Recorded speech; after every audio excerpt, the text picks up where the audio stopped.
Positive changes occur in perception of communication as it approaches the world. Turkey should benefit from those advantages as well. The countries which do not know, understand, listen, and show empathy to Turkey are in fact the countries deemed as developing but Western ones. Some of these countries are the ones which are about to catch European Union or the colonist countries of the West. Thank you for your listening. Thank you. Thank you for a well-prepared presentation, Zehra. Monika, do you think Turkey, UK, and Switzerland can lead the way for a better union than European Union, since we're all getting out of this problematic area? Well, thank you so much. That's exactly what I wanted to say, what I wanted to develop on. An excellent idea, right? The post-Brexit UK, Turkey, and Switzerland, who is also not a member of the EU. And it's probably the reason why I have been invited to this panel, to give a little bit an outside view, I suppose. But before developing on so many interesting things we have on a plate, one being empathy, that has just been developed a little, that I would like to come back to. I mean, the title is still the approach of the Western world to developing countries. First of all, I saw that Switzerland was not in your file under the among the developed world. Well, that's a pity. I thought we are pretty much number one when it comes to GDP per inhabitant, but Turkey definitely is. I mean, let's not forget that Turkey is a member of the G20 and that we are a little bit jealous about this fact. But Egemen Bey, I want to come to the inputs you gave. First one was the EU, where again I have to underline we are not a member. We are in the same situation like you. We have been waiting forever, but not because they do not want us. I think they would rather like us because we would also be the biggest per capita contributor, but because the Swiss people don't want. It's a little bit a different situation, but still we are outside. And this brings me to the coup that you mentioned. And living here in Turkey, I can of course see and I understand and I have this empathy. I see how much of disappointment there is because there was no reaction from the EU, or let's say that the reaction came far too late. Because this shall not be a blame game. This is about empathy. And I would rather, question every one of you. Isn't the problem that the EU is just too busy with itself nowadays? I think they don't have time for empathy. They probably don't even have time to really understand what is going on in the Middle East here and what this Syrian and now Iraqi crisis means. And it's also true, and you mentioned the refugees, it's also unfortunate that the EU realized that Turkey had by then over 2.5 million refugees when the first ones were going to enter Europe. It's a pity, and here I have to make a little bit of PR for Switzerland. We immediately, when the Syrian crisis broke out, welcomed over 6,000 Syrians, especially those who already had family members in Switzerland. I think we are, together with Turkey, also the single biggest donor when it comes to humanitarian aid for the people in need in this region in the world. And yes, I do agree, it's very unfortunate that Europe for a very long time did not see what an incredible and unseen and unheard of effort Turkey was, let's say it was just a unique gesture of solidarity towards those people in need. And you said it, Egemen Bey, 3.5 million by now. It's a pity that we realized this too late, but again, I think it's because the globalized world, and now again, I want to talk about the EU, made that Europe is not aware anymore. They're too much busy with all the problems that are going on the continent. The Brexit has been mentioned. It's only one of the problems they have to tackle. We have the rise of nationalist movements. We have the rise of Islamophobic movements, and I hope this is something we are going to come back to later on. I think it's very important now to address the question of Islamophobia in Europe, and this is why probably they are busy with themselves. Another word to Switzerland, and a little bit also to show you that we are different, and we talk about xenophobia, we talk about Islamophobia. Switzerland is the country in Europe with the highest percentage of foreign residents. We have 25% of foreigners in Switzerland, many of them being Muslims. And even so, we had this unfortunate minaret initiative that you might be aware of. I still claim that we are very far from being a country where Islamophobia can find its ground nowadays, and I'm very proud to be able to say so. I want to stop here. I do not want to comment on the Crimea, but I have to say you are right again. A few statements from the West and Russia got away with it. You are right. But if later on we can eventually develop more the Islamophobia, that would be perfect. Thank you. Thank you, Madam Consul General. Now, my lady, what is your perception on this big question? My perception, can you hear me right? My perception is this: I agreed with your opening remarks. I agree that actually what we need to do is help with development, with seeing a richer and better world. Question is how you go about it. Now, in my view, the biggest factor which actually welds people together is trade. Turkey is a wonderful example of being a very strong trading nation. You don't have any enemies there, definitely not. And for Britain, as we leave the European Union, we have an incentive to develop our trading instincts, which go back many centuries. So what I would like to do is give you a practical example as to how I believe it works. I have a role as the British chairman of the Algeria British Business Council. And our role is to bring trade between Algeria to Britain and Britain to Algeria. That is our role. I first went out to Algeria in 2005. And I have to say the world then in Algeria was very different from today. And the question that happened when I spoke at a trade conference, I was approached by a senior member of government saying, can we please develop closer trade ties with Britain whilst our diplomatic links are frankly rather weak? And of course you can do so much on trade, and this is the way to do it. There is a challenge. The challenge is two sides. On the one side, the positives, Algeria is a stable country. It is rich in resources. The civil war of the 90s has long since been settled. And indeed, it has a growing private sector. But the question is this: how can we, from the United Kingdom and indeed from the West as a whole, help to harness a society locked away from Western economic development? So, although Algeria may be only 2 hours, 40 minutes from London, actually, when you arrive in Algiers, wonderful city as it is decades away. So from the UK point of view, they view Algeria as a distant country, locked away, difficult to do business with.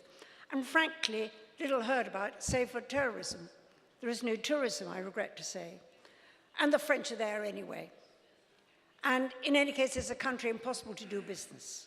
So attitudes die hard. And what we have to do, from the British perspective in any trading country, is to show that empathy, which was mentioned in earlier speakers. You've got to show patience with the country you wish to do business with. You must be there, you must be present, and you must persevere and not give up. And you forge those personal relationships upon which so much builds. Language in Algeria is not a barrier, in my view, and certainly you don't need to worry about the French. Actually, the new generation of Algerians would rather learn English. In any case, they prefer to speak in Arabic. What you do have to do is to show the country of your destination, it isn't just Algeria, courtesy, respect, an interest in their history, interest in their culture. These things are essential. Arrogance, there is no place for it.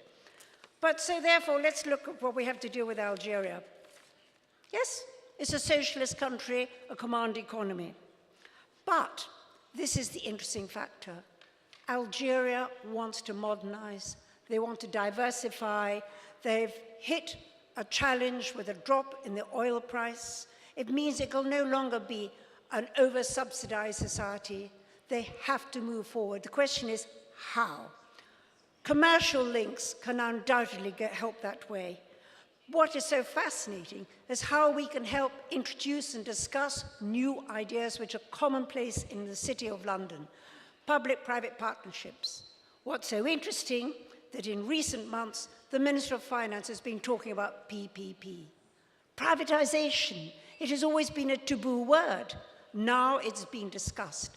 For we in Britain, who have had years of experience of this, our role is to be alongside, to nurture, to encourage discussion and debate, and to give them that confidence. What was very interesting, a year ago, I had a big group of private companies who came to London. They were supremely rich. They were family-run companies. They didn't need more money, but they came to the London Stock Exchange. The stock exchange in Algeria is very small. They wanted to grow. One of the richest men in Algeria said around that table, around us, you have a room full of extremely wealthy people. Actually, we have enough for our needs. But we know that if we learn from you in Britain how to leverage our fortunes, we can grow our fortunes, we can grow our enterprises, we employ more people. Help us, guide us, get us through this big divide. And that's what I think is what we in the West can do. It's not a matter of being Thank you. I will patronizing. ask you to wrap up, Doctor. I will just wind up something. It is not a matter of being patronizing. It is being supportive and being as a friend all the way. Thank you, sir. Thank you.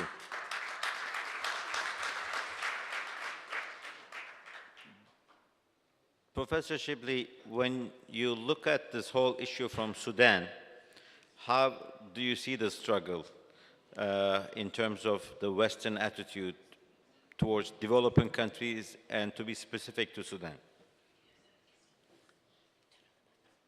Thank you, Mr. Moderator. I would like first to share with you that I'm a great disadvantage from here because I modeled my presentation as a PowerPoint presentation, and I cannot run it from here because I can't see the monitor. So it's very difficult for me to see it from here. Can I use the podium if it's possible? Yes, Thank you. Sure.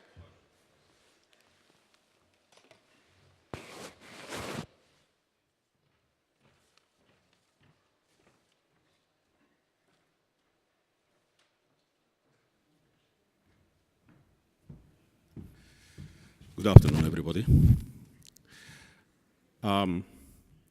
Yes, I would like to, I'll attempt to answer your question while I'm doing the presentation as well, because it's not far away from what you asked about, which I'm going to talk about the Arab Spring and how the West influenced the running of, or the occurrence of this. There are a number of factors which jointly influenced the appraisals in the Arab League. Some of them are exogenous or endogenous factors. I'll run through them very quickly because, just because of time. Starting from the autocratic political systems and unemployment and political corruption which was going on, poverty, and the social media which was very influential in mobilizing the people. As well, there are a number of exogenous factors, and those where the West played a very, very important part.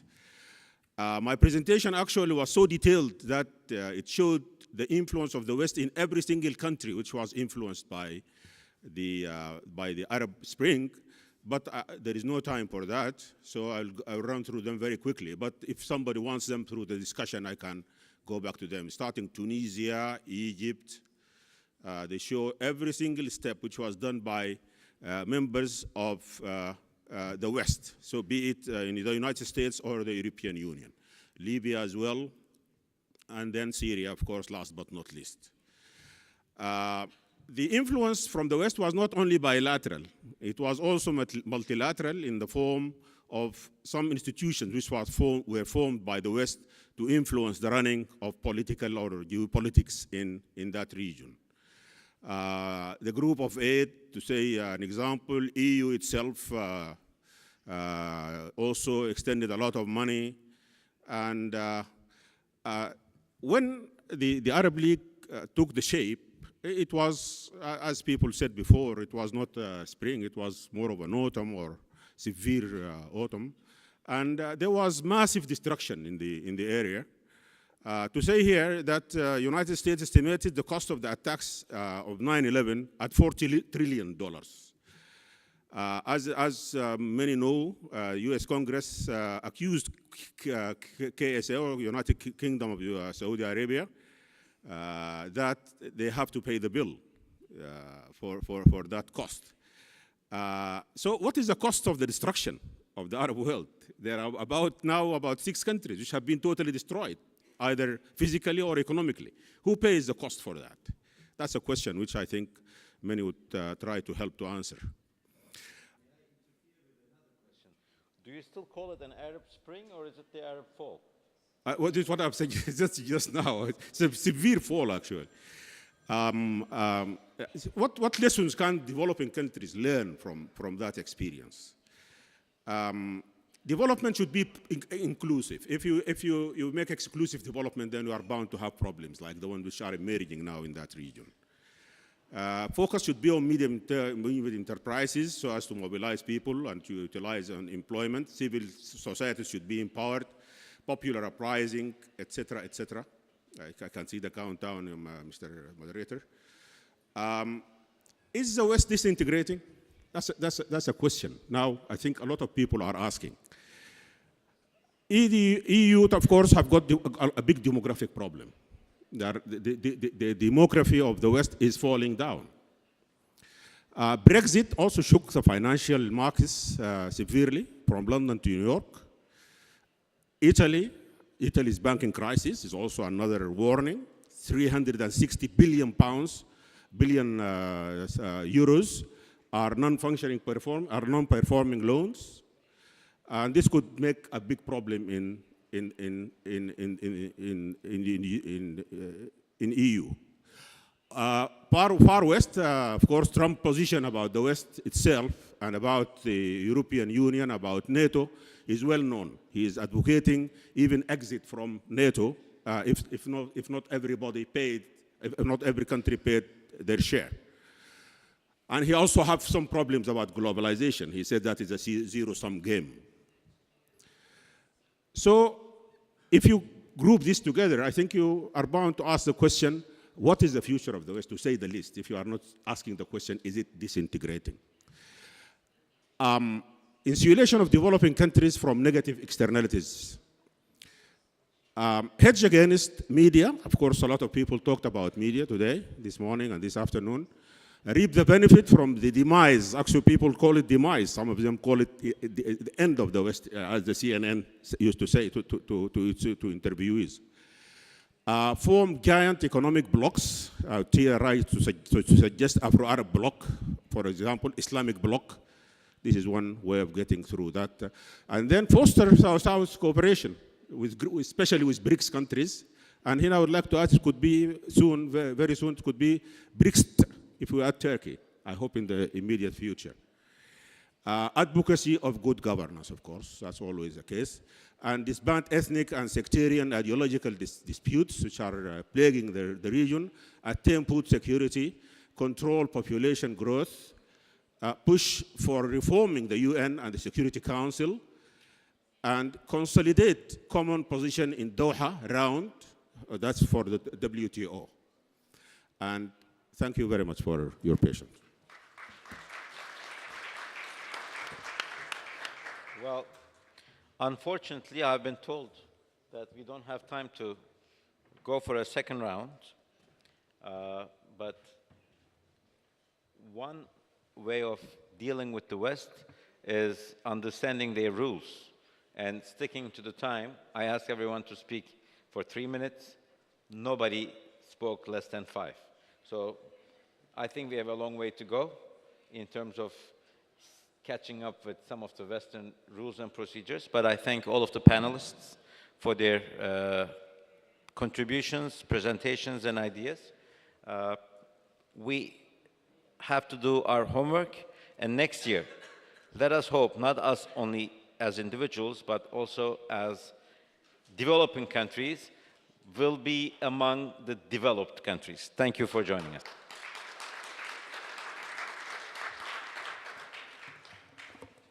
Thank you very much to our moderator, Mr. Egemen Bağış, and our great panelists for this session. Now I would like to kindly invite Mr. Erşad Hürmüzlü, Honorary Board Co-Chair of International Cooperation Platform, and Mr. Salah Mütabakani, Chair of Global Consultancy Board of International Cooperation Platform, to present the flag of honor to our moderator and our panelists. Our distinguished guests, our next panel will start straight away, so may I please request your presence in the room.